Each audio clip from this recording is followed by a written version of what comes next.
question avant que je ne parte chez moi. Je sais que votre serveur de courriel peut retrouver le serveur de courriel de Tom à travers le réseau. Mais comment a-t-il eu son adresse IP? Pour comprendre comment retrouver l'adresse IP du serveur de courriel, il faut comprendre comment est-ce qu'on nomme les ordinateurs. Si vous vous souvenez, chaque ordinateur, y compris l'ordinateur du célèbre Max, doit posséder une adresse IP, afin qu'on puisse le joindre. Mais les êtres humains, sur Terre, y compris moi-même, on n'aime pas travailler avec les numéros. Mais on préfère les noms.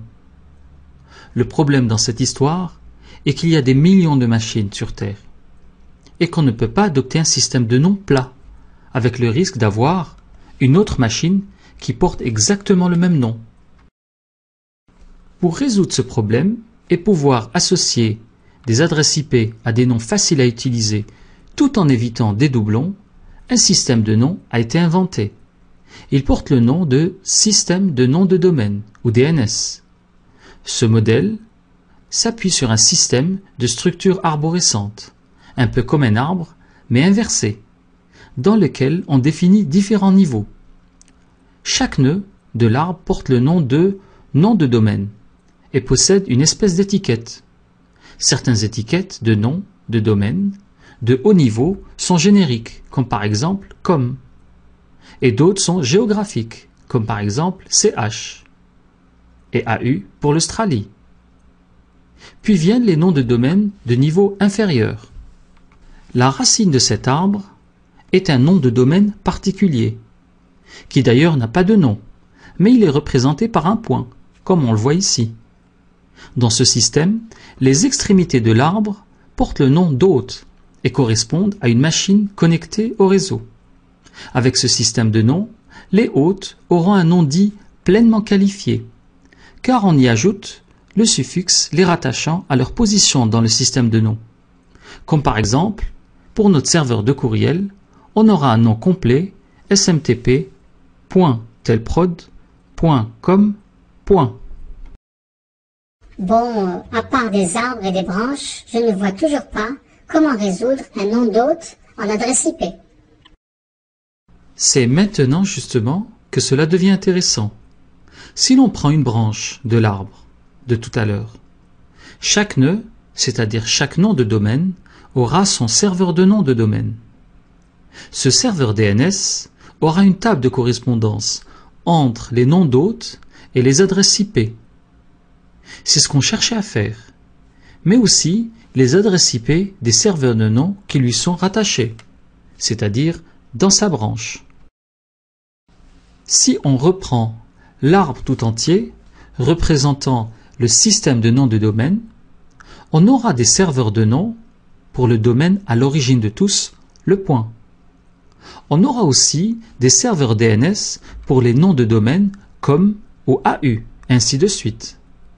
Le serveur DNS racine aura l'adresse IP des serveurs de noms de domaine comme, mais aussi AU, etc. Ces deux derniers serveurs DNS auront les adresses IP des serveurs DNS des noms de domaine juste en dessous. Et enfin, les serveurs DNS de Telprod auront les adresses IP de leur hôte, comme par exemple nos serveurs de courriel. Et c'est là que vous allez comprendre l'utilité de ce système. Les deux serveurs de courriel sont différents et auront des noms pleinement qualifiés différents, car le premier est sous la branche COM, tandis que le second est sous la branche AU. Nous avons ici l'ordinateur de Max, en haut et à gauche, dans un même sous-réseau Ethernet, avec notre serveur de courriel en bas et notre serveur DNS pour le nom de domaine Telprod. Ce dernier est en liaison avec le serveur DNS de notre fournisseur d'accès, FAI. À droite, la configuration du réseau de Tom est semblable. Retraçons maintenant le parcours que va effectuer le courriel de Max.